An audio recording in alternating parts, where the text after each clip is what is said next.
Doctor Baba Saheb Ambedkar open university.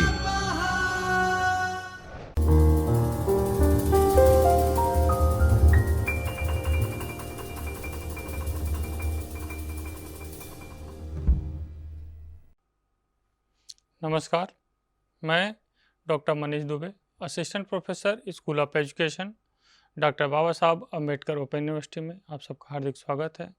आज हम पढ़ेंगे बीएड ओडीएल पेपर ES 102 वर्तमान में भारत शिक्षण परिणामों में block 3 unit 10 a form of privatisation in education.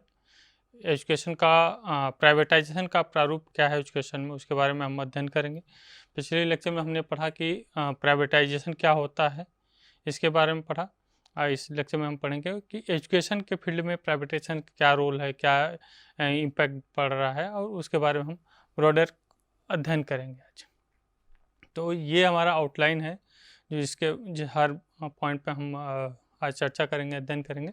इसमें introduction, a form of privatisation in education, responsibility of the management of organisation.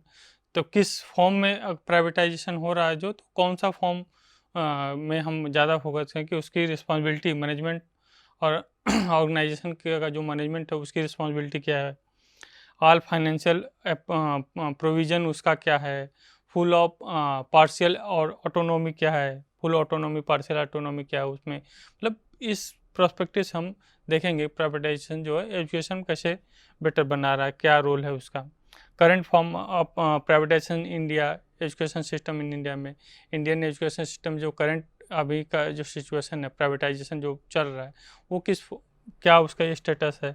उसके बाद हम डिस्कस करेंगे कि प्राइवेटाइजेशन नेशनल एजुकेशन पॉलिसी 1986, जो नेशनल एजुकेशन पॉलिसी आई, हमारी फर्स्ट नेशनल एजुकेशन पॉलिसी 1986 आई, उसमें privatisation को लेके क्या डिस्कशन हुआ है, किन किन बातों को उस पॉलिसी ने रखा है कि कैसे हम प्राइवेटाइजेशन के थ्रू हम एजुकेशन की क्वालिटी को, उसके इंफ्रास्ट्रक्चर को हम बढ़ा सकते हैं। PPP मॉडल जो है, पब्लिक प्राइवेट पार्टनरशिप जो मॉडल है, वो कैसे उसको इन्वेस्ट करके हम एजुकेशन को आगे प्रमोट कर सकते हैं, उस ब्रॉडर पर्सपेक्टिव पर डिस्कशन करेंगे। आइए देखते हैं। तो हम इस यूनिट के समाप्त होने पे, after this study in this unit you will understand the nature of privatisation in education, understand the current form of privatisation in education, privatisation can discuss in the national education policy 1986, क्या प्रारूप है उसका, understand the education consequences of privatisation of education in India, India में जो privatisation का consequences जो हैं उस क्या है, उसमें उसका क्या है, डिस्कस करेंगे प्राइवेटाइजेशन एजुकेशन इंडिया में क्या स्टेटस है। सब आप आसानी से आप इन ऑब्जेक्टिव को इस लेक्चर के बाद प्राप्त कर सकते हैं, लर्निंग ऑब्जेक्टिव ही हमारा। तो हम बात करें प्राइवेटाइजेशन, तो प्राइवेटाइजेशन जैसे फिगर में आप देख रहे हैं कि जो प्राइवेटाइजेशन एक टर्म है, टर्म क्या है, अम्ब्रेला टर्म है, ब्रॉडर पर्सपेक्टिव है प्राइवेटाइजेशन। उसमें बहुत सारी चीज़ें आती हैं, जैसे अगर फिगर में देखें तो इंस्टीट्यूशन हो गया, मेडिकल हो गया, उद्योग हो गया, एजुकेशन हो गया, रेलवे हो गया। तो पब्लिक सोसाइटी जो है, ये कंसेप्ट जो ये आप टी देख रहे हैं, जो ये आप पूरा ये आप देख रहे हैं, ये क्या है कि इस कंसेप्ट में प्राइवेटाइजेशन वर्ड को समझाने के लिए दिखाया जा रहा है कि किस किस फॉर्म में प्राइवेटाइजेशन आप सोसाइटी में इनबिल्ड हो रहा है। तो एक ब्रॉडर पर्सपेक्टिव, इसलिए इसको बोला जाता है कि अम्ब्रेला टर्म है प्राइवेटाइजेशन। इसमें over the past few decade there have been the significant increase in the number of private education institution. कह रहा कि इसके वजह से क्या कि जब हर एरिया में प्राइवेटाइजेशन बढ़ा तो एजुकेशन में भी प्राइवेटाइजेशन बढ़ रहा है। तो अगर देखा जाए, जब से प्राइवेटाइजेशन इंडिया में हुआ है शुरू से, क्या नंबर ऑफ इंस्टीट्यूशन जो प्राइवेटाइजेशन का इंक्रीज कर रहा है। This institution spend across level of education, सभी लेवल पे प्राइवेटाइजेशन का है। कौन कौन सा? प्राइमरी लेवल देखें, school, higher secondary level, university level, college level, तो सभी लेवल प्राइवेटाइजेशन क्या है वो परफॉर्म कर रहा है। Privatisation in transfer the education activity, responsibility activity को ट्रांसफ़र कर रहा है, रिस्पॉन्सिबिलिटी को कर रहा है, और from the government to private individual या एजेंसी। जो गवर्नमेंट से प्राइवेटाइजेशन का यहाँ पे मीनिंग बता रहे हैं कि प्राइवेटाइजेशन क्या है कि ट्रांसफ़र करते हैं एजुकेशन एक्टिविटी, उसके रिस्पॉन्सिबिलिटी को किससे, गवर्नमेंट से प्राइवेट इंस्टीट्यूशन को, एजेंसी को, किसी भी इंडिविजुअल को, वो ये प्राइवेटाइजेशन का एक फॉर्म है। In privatization, education institutions should have the bear the full cost of education, making unaffordable to financial weaker section। उसके कुछ हैं कि अगर फाइनेंशियल प्राइवेटाइजेशन पूरी तरह से हो रहा है तो जो वीकर सेक्शन सोसाइटी के हैं वो वहाँ पर ट्रेवल कर रहे हैं। तो बहुत सारी चीज़ें हैं इसमें। अगर फिर उसके बाद देखें तो फॉर्म ऑफ प्राइवेटाइजेशन एजुकेशन, तो किस फॉर्म में प्राइवेटाइजेशन जो एजुकेशन में ग्रोथ कर रहा है। तो अगर बात करें तो देखा जाए तो कह रहा है कि privatization of education in India has gone tremendous to meet the growth demand and education society। किस बेसिस पे, डिमांड बेसिस पे।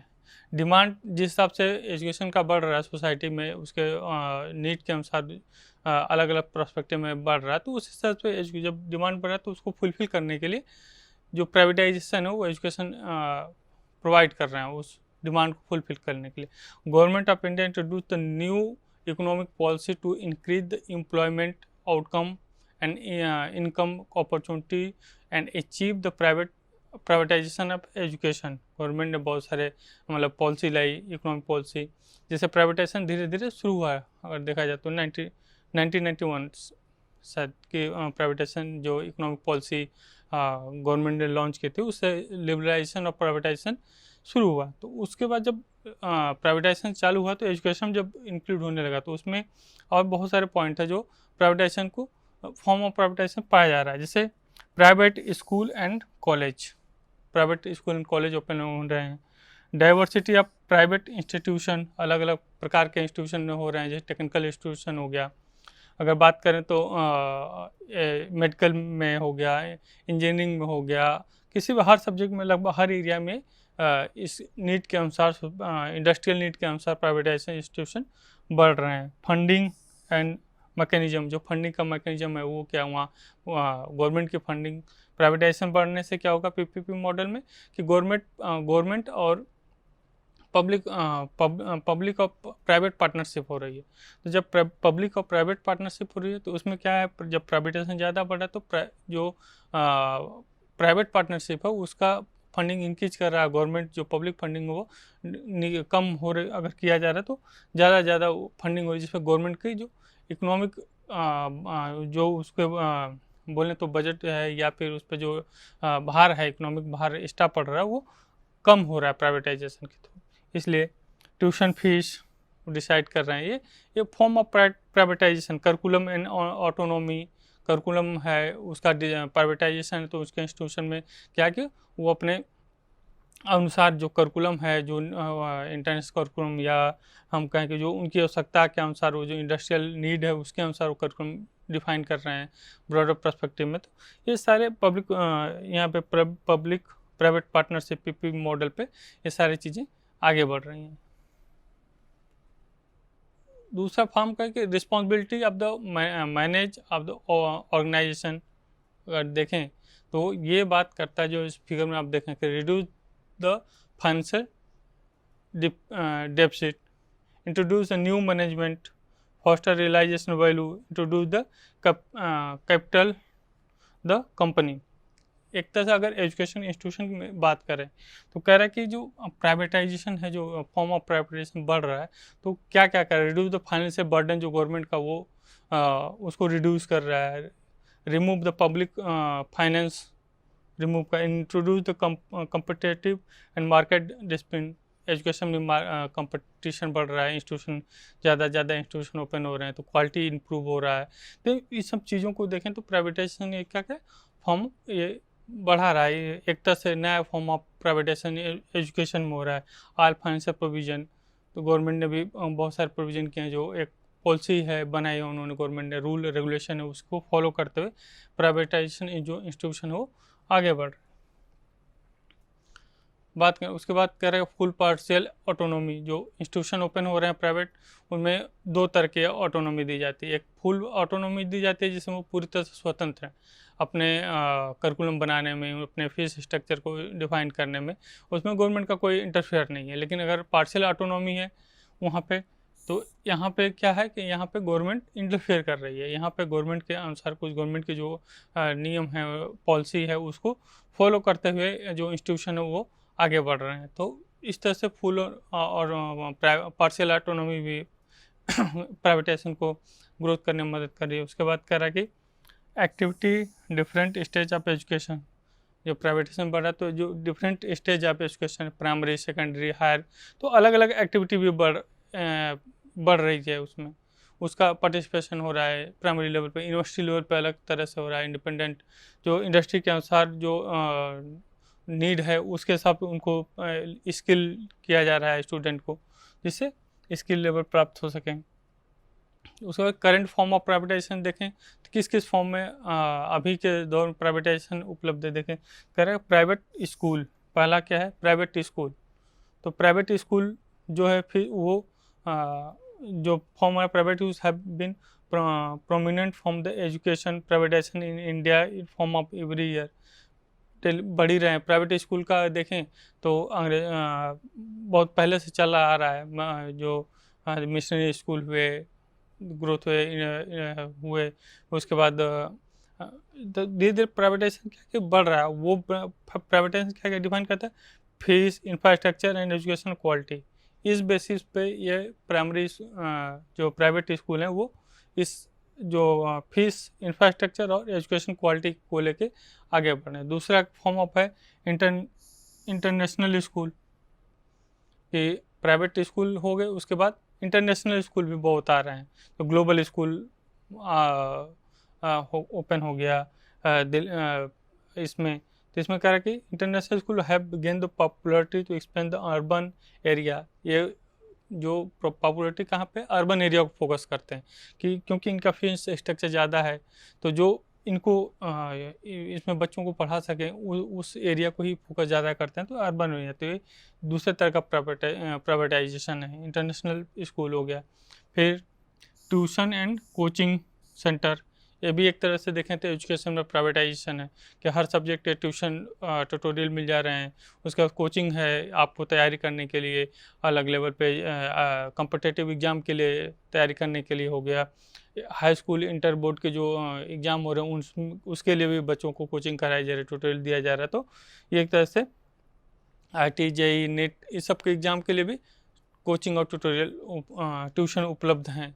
तो ये भी एक तरह का क्या है, प्राइवेटाइजेशन है। उसके बाद कह रहे हैं प्राइवेट हायर एजुकेशन इंस्टीट्यूशन, बहुत से प्राइवेट हायर एजुकेशन इंस्टीट्यूशन हैं जो एजुकेशन प्रोवाइड कर रहे हैं। उसके बाद online and is education technology platform, online mode में, मूक फॉर्म में, या अलग अलग प्लेटफॉर्म के थ्रू ऑनलाइन जो बाहर की यूनिवर्सिटी हैं, इंस्टीट्यूशन है, वो प्रोवाइड कर रहे हैं। इंडिया में भी अलग अलग इंस्टीट्यूशन जो बाहर के हैं, बच्चों को अलग अलग ट्रेनिंग प्रोग्राम या किसी कोर्स से रिलेटेड चीज़ें ऑनलाइन है, मूक प्लेटफॉर्म के थ्रू, ऑनलाइन अपने जो प्लेटफॉर्म डेवलप किए हैं उसके थ्रू वो क्या कर रहे हैं, एजुकेशन को प्रोवाइड कर रहे हैं, अलग अलग कोर्स के खास स्किल डेवलप कर रहे हैं। तो ये एक फॉर्म ऑफ प्राइवेटाइजेशन है।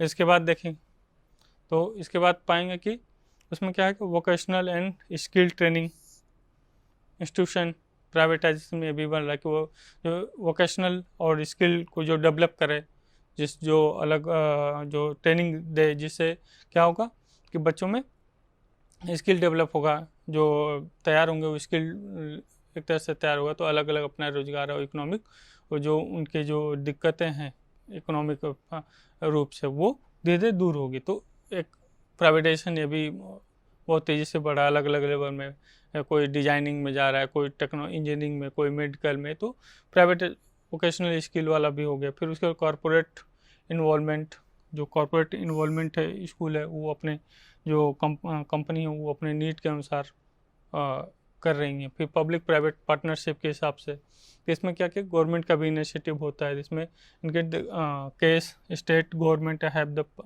पार्टनर विद द प्राइवेट जो स्टेट गवर्नमेंट है वो क्या करती है, वो प्राइवेट जो पार्टनर है उनके साथ इनिशिएटिव लेती है। उससे क्या है कि कोलाब्रेशन में, दोनों के कोलाब्रेशन में चलता है और स्टेट गवर्नमेंट पे जो फंडिंग है, वो जो बजट पैसे का ये है वो कम होता है। तो पीपीपी मॉडल में भी सोसाइटी को बेनिफिट देने के लिए इंस्टीट्यूशन चल रहा है।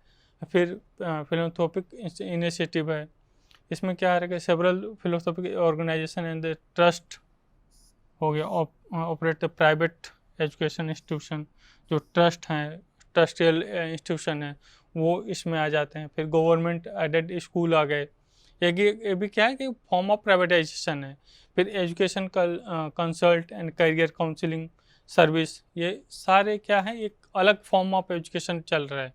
जो ये प्राइवेटाइजेशन का एक रूप है, जो एजुकेशन के क्षेत्र में, एजुकेशन के एरिया में प्राइवेटाइजेशन का जो प्राइवेटाइजेशन हो रहा है, वो अलग अलग नॉर्म से ये एजुकेशन में डेवलप कर रहे हैं। कोई वोकेशनल स्किल इंस्टीट्यूशन चला रहा है, ट्रेनिंग प्रोग्राम चला रहा है, कोई कॉरपोरेट इन्वॉल्वमेंट प्रोग्राम चला रहा है, कोई पब्लिक प्राइवेट पार्टनरशिप पे चला रहा है, कोई ट्रस्ट के आधार पे एजुकेट कर रहा है सोसाइटी को। गवर्नमेंट एडेड स्कूल हैं, जैसे एग्जांपल के तौर पे देखें तो गवर्नमेंट एडेड स्कूल भी एक प्राइवेटाइजेशन है, उसमें भी पब्लिक पीपीपी मॉडल पे ही एक तरह से वो भी हैं। तो इस हिसाब से देखें प्राइवेटाइजेशन जो इंडिया में इस तरह से तेज़ी से एजुकेशन के क्षेत्र में बढ़ रहा है। उसके बाद बात करेंगे हम कि प्राइवेटाइजेशन इन नेशनल एजुकेशन पॉलिसी 1986।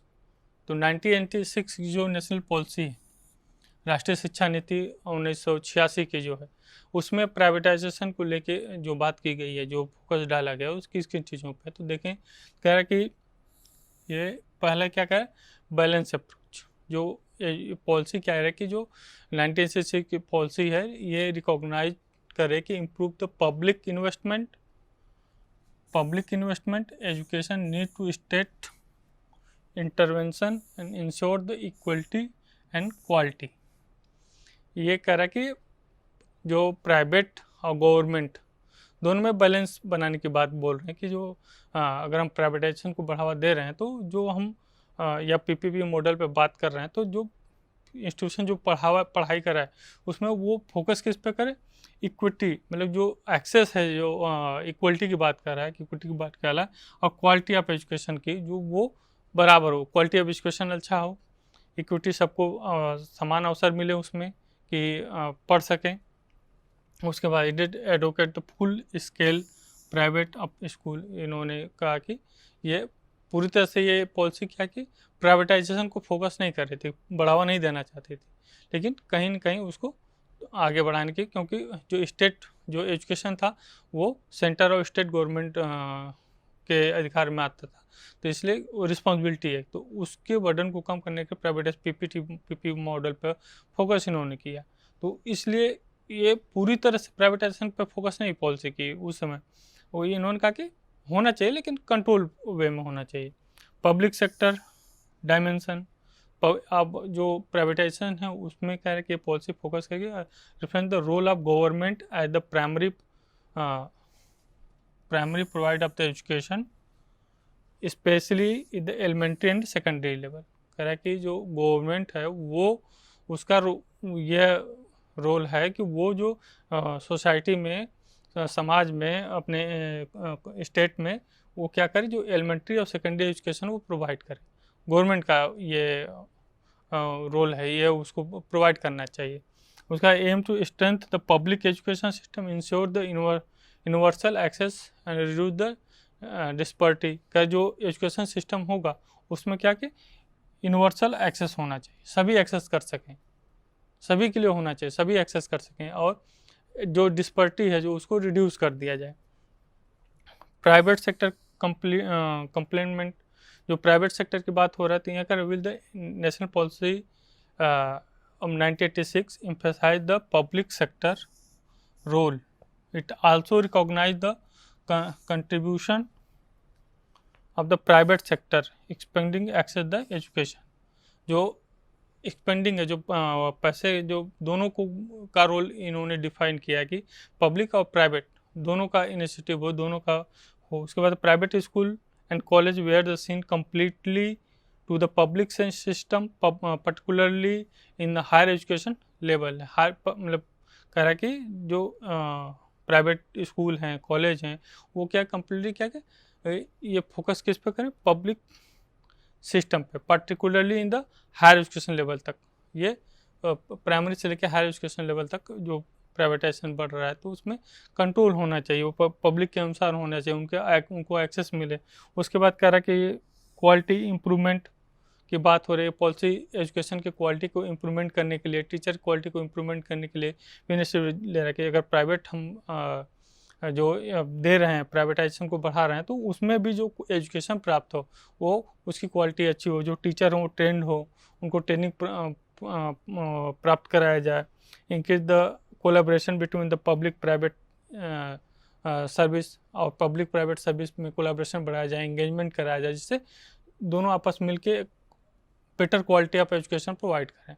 उसके बाद जो कह रहा है कि रेगुलेशन स्टैंडर्ड की बात हो रही है, इस पॉलिसी में डिस्कशन है कि जो न्यू NAP 1986 है, स्टैंड कह रहा है कि need for effective regulation and quality control. जो रेगुलेशन की क्यों बात कर रहा है, क्योंकि अगर हम प्राइवेटाइजेशन कर रहे हैं, रेगुलेट उसको गवर्नमेंट जो है इस पर अगर नियम न बनाए सकते से, तो क्या होगा कि जो अगर फीस स्ट्रक्चर ज़्यादा हो या करिकुलम उनके हिसाब से ना हो, तो जो वीकर सेक्शन है वो छूट जाएगा, तो इनक्वालिटी यहाँ डेवलप होगी। तो इसलिए जो रेगुलेशन है वो रूल एंड रेगुलेशन की बात कर रहा है कि गवर्नमेंट जो है रेगुलेट करे उसको, उसके लिए कुछ एक नॉर्म्स और बनाया जाए जो उसको कंट्रोल कर सकें, बोथ पब्लिक एंड प्राइवेट दोनों के लिए रेगुलेशन बनाया जाए, जिसमें इंस्टीट्यूशन जिसे एजुकेशन प्राप्त कर सकें। Affordability policy recognise the issue affordability and aim to ensure the private institution did not export student. यहाँ देखिए बात क्यों बात कर रहा था, क्योंकि यहाँ पे कह रहा है कि अगर हम नियम नहीं बनाएंगे तो क्या करेंगे, वो इंस्टीट्यूशन जो स्टूडेंट हैं, जो स्टूडेंट पढ़ने जाएंगे उसको क्या करें, उनके फीस ज़्यादा लेंगे, एक्सप्लोर ज़्यादा करेंगे, तो उनका एक्सप्लोरेशन ना हो, इसलिए वो अफोर्डेबिलिटी उनका बढ़ा रहा है। रेगुलेशन इसलिए पॉलिसी फोकस करे कि रेगुलेशन ऐसा बनाया जाए कि एक लिमिट फीस हो, उनमें ऊपर कुछ प्रावधान हो कि जो वीकर सेक्शन के बच्चे हों वो भी पढ़ सकें।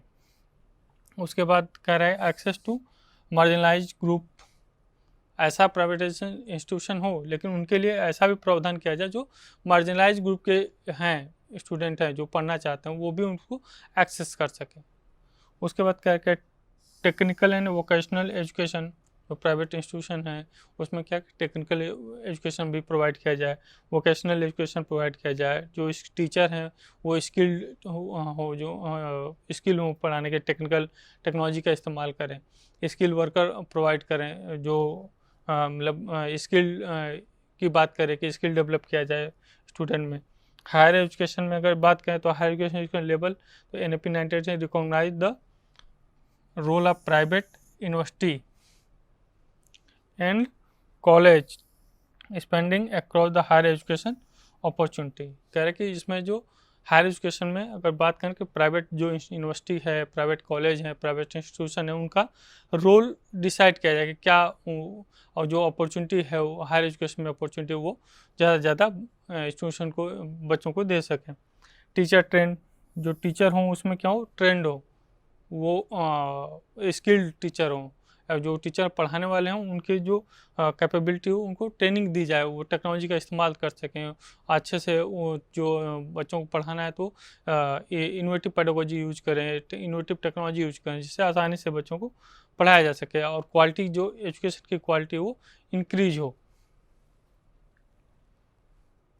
उसके बाद कह रहा है कि the middle way of the privatisation with respect to education. Middle way क्या है, जो मध्यम मार्ग की बात कर रहा है कि जो प्राइवेटाइजेशन का मध्यम मार्ग है एजुकेशन के रिस्पेक्ट में, वो क्या हो सकता है, तो उसकी बात कर रहे हैं कि public funding with private provision, जो पब्लिक की फंडिंग भी इस्तेमाल किया जाए कि जो पीच का माध्यम जो दोनों को लेकर चले। Under the approach of education remain primarily public funded with the government responsible and allocate resource and setting up education standard, जिससे education standard बढ़े। However, the actual provision of education service may involve the private entity such as the non-profit government organisation and private school and community based initiative. जो भी public funding हो वो इस हिसाब से हो कि कम्युनिटी बेसिस हो, नॉन प्रॉफिट ऑर्गेनाइजेशन के थ्रू वो किया जाता है, जिससे उनको आसानी होगी चीज़ों को सीखने में। फिर रेगुलेशन एंड अकाउंटेबिलिटी की बात कर रहा है कि उनको नियम में उनको accountability, government play the crucial role to regulate and monitoring.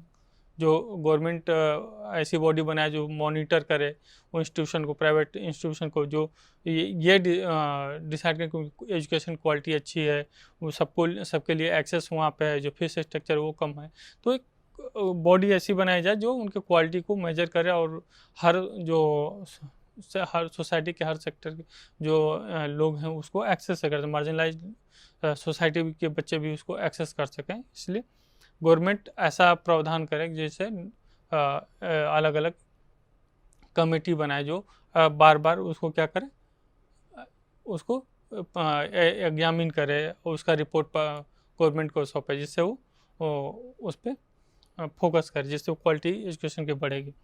उसके बाद डाइवर्सिटी ऑफ एजुकेशन प्रोवाइडर, तो जिसमें करे middle way encourage the diverse ecosystem, diverse ecosystem है उसको प्रमोट करे। Educational provide including the public school, private school, charitable school and community organisation. तो अलग अलग पर्सपेक्टिव चाहिए। इससे क्या कि सोशल कल्चर जो वैल्यू बढ़ेगा, जो कल्चर, जो अलग अलग प्रकार के बच्चे हैं जो अलग अलग कल्चर से आते हैं तो उनके कल्चर इंटरचेंज होगा, तो इससे क्वालिटी बढ़ेगी। और इक्वल एक्सेस ऑफ इक्विटी की बात कर रहा है कि इक्वल एक्सेस ऑफ इक्विटी इसलिए बात कर रहा है कि जो एक्सेस एजुकेशन है, जो सोशियो इकोनॉमिक बैकग्राउंड के बच्चे हैं वो हर सोशियो इकोनॉमिक बैकग्राउंड, जो लोअर हो अपर हो, सबके लिए इक्वल एक्सेस हो, एजुकेशन का जो एक्सेस हो वो इक्वल हो। और इक्विटी इसलिए कि क्वालिटी की जो बात हो रही है कि उनको भी अच्छी क्वालिटी का एजुकेशन प्राप्त हो, इसी बात किया जा रहा है कि ये मिडिल वे निकाला कि कैसे प्राइवेटाइजेशन को मैनेज किया जाए और सबके लिए बराबर अपॉर्चुनिटी दी जाए। ऑटोनॉमी विथ अकाउंटेबिलिटी, जो ऑटोनॉमी उनको दी जा रही है प्राइवेट इंस्टीट्यूशन को करिकुलम बनाने की, इनोवेटिव पेडागोजी डिजाइन करने की, उसमें क्या कि उनको अकाउंटेबिलिटी भी दी जाए कि क्वालिटी आप मेंटेन इस लेवल का ही आप कार्य करें। उसके बाद क्या पब्लिक प्राइवेट पार्टनरशिप, उसमें फंडिंग की बात है कि कहीं गवर्नमेंट भी थोड़ा उनको इनिशिएटिव लेके फंडिंग करे जिससे उनके ग्रोथ जो हो आगे बढ़े। उसे क्वालिटी इन्हेंसमेंट की बात हो कि एजुकेशन क्वालिटी बढ़े, टीचर की ट्रेन टीचर हो, समय समय पर टीचर को ट्रेनिंग दी जाए, जिससे ट्रेनिंग देने से क्या होगा कि जो टीचर है स्किल्ड टीचर होगा तो वो जो पढ़ाएगा, जो भी टेक्नोलॉजी जो नए इनोवेटिव टेक्नोलॉजी आ रही है उनका इस्तेमाल करके पढ़ाएगा तो एजुकेशन की क्वालिटी इंप्रूव होगी, बच्चों को ज़्यादा समझ में आएगा, उनसे स्टूडेंट सेंट्रिक वो टीचिंग करेगा। तो क्वालिटी है एजुकेशन, जो एम है एजुकेशन को वो प्राप्त करने में उनको आसानी होगी। Educational consequences of privatisation of education in India. तो कंसिक्वेंसेस कौन कौन से हैं प्राइवेटाइजेशन बढ़ने से, तो उसमें दोनों चीज़ें आएगी कंसिक्वेंसेस होगा, तो पॉजिटिव कंसिक्वेंसेस होगा, नेगेटिव कंसिक्वेंसेस। तो पॉजिटिव में कह रहा है कि इंक्रीज द एक्सेस, जो प्राइवेटाइजेशन बढ़ा तो जो एक्सेस हो बढ़ेगा, ज़्यादा होगा। Diversity end of education choice, जो एजुकेशन में बहुत सारी डाइवर्सिटी आएगी, जो स्टूडेंट अपने चॉइस के अनुसार उसमें भाग ले सकते हैं। जो करिकुलम है उसमें चेंजेस आएंगे, इंटरनेशनल करिकुलम डिजाइन होगा जिससे बच्चों को बेटर अपॉर्चुनिटी मिलेगी अध्ययन करने के लिए। इनोवेशन इन टीचिंग मेथड, इन जो टीचिंग मेथड यूज हो रहा है नई इनोवेटिव टेक्नोलॉजी का इस्तेमाल करें तो टीचिंग न्यू पेडागोजी डेवलप करेंगे तो क्वालिटी बढ़ेगी। इसलिए कह रहे कि इनोवेटिव टीचिंग मेथड होगा, ये प्राइवेटाइजेशन बढ़ने की वजह से ये पॉजिटिव रिस्पांस है। हायर एजुकेशन अपॉर्चुनिटी, ज़्यादा से ज़्यादा जो अपॉर्चुनिटी है हाई स्टूडेंट को वो प्रोवाइड होगी, special education, finding course, industrial based education, skill education, ये सबकी अपॉर्चुनिटी प्राप्त होगी। उसके बाद जो उसका नेगेटिव इम्पैक्ट कंसिक्वेंसेस होंगे वो क्या है, कह रहे एक्सक्लूसिव एंड इनइक्वलिटी, कह रहे कि जब हम प्राइवेटाइजेशन अगर ज़्यादा बढ़ेगा तो वहाँ पे इनक्वलिटी होगी, क्योंकि उनका फीस स्ट्रक्चर ज़्यादा होगा। उससे क्या होगा, लो इकोनॉमिक जो वीकर सेक्शन है वो उसको अफोर्ड नहीं कर पाएगा। तो वहाँ पे क्वालिटी क्या होगी, उनको मिनिमम क्वालिटी मिलेगी। और जो जो दूसरे स्कूल हैं जो उस लेवल की क्वालिटी का एजुकेशन नहीं प्रोवाइड कर, उसको एक्सेस नहीं कर पाएंगे, तो वहाँ इनक्वालिटी डेवलप होगी। कमर्शलाइजेशन बढ़ेगा, इससे कमर्शलाइजेशन बढ़ेगा तो क्या होगा, उसमें क्या है, private school and college private profit होगा। जो इंस्टीट्यूशन उसको फीस स्ट्रक्चर बढ़ जाएगा उनका। उसी बात फिर टीचर क्वालिटी बहुत से प्राइवेट इंस्टीट्यूशन हैं या स्कूल हैं जहाँ पे जो ट्रेंड टीचर हैं उनको नहीं रखा गया है, वो लो लेवल पैसे कम देकर टीचर रखा, तो एजुकेशन की क्वालिटी वहाँ पे मैनेज हो रही। तो वहाँ पे कह रहा है कि टीचर की क्वालिटी वो फुलफिल नहीं कर पा रहे हैं या स्टैंडर्ड फुलफिल नहीं कर पा रहे हैं, स्टैंडर्डाइजेशन एजुकेशन का नहीं हो पा रहा है। फिर रेगुलेशन चैलेंज है, जो इसीलिए क्या कि जो गवर्नमेंट का रेगुलेशन है उसको भी चैलेंज हो रहा है कि जो रेगुलेशन को फॉलो नहीं कर रहे हैं और प्राइवेटाइजेशन जो प्राइवेट स्कूल है वो चल रहे हैं, बच्चों को एजुकेशन दे रहे हैं। तो ये निगेटिव कंसिक्वेंसेस है और ये पॉजिटिव कंसिक्वेंसेस है। तो इस हिसाब पे प्राइवेटाइजेशन का क्या इफेक्ट है एजुकेशन पे, ये रहा। इसके बाद हम बात करेंगे इवोल्यूशन की, कि लास्ट में जो हम जो पढ़े हैं उससे हम ये कह सकते हैं कि what is the concept of privatisation in education में प्राइवेटाइजेशन क्या कंसेप्ट है हम बता सकते हैं, एक्सप्लेन कर सकते हैं कि प्राइवेटाइजेशन का जो मेन रिस्पेक्ट ऑफ एजुकेशन में प्राइवेटाइजेशन क्या पाथ है, क्या उसका रोल है, मिडिल पाथ क्या है उसका, माध्यमिक जो इसमें गवर्नमेंट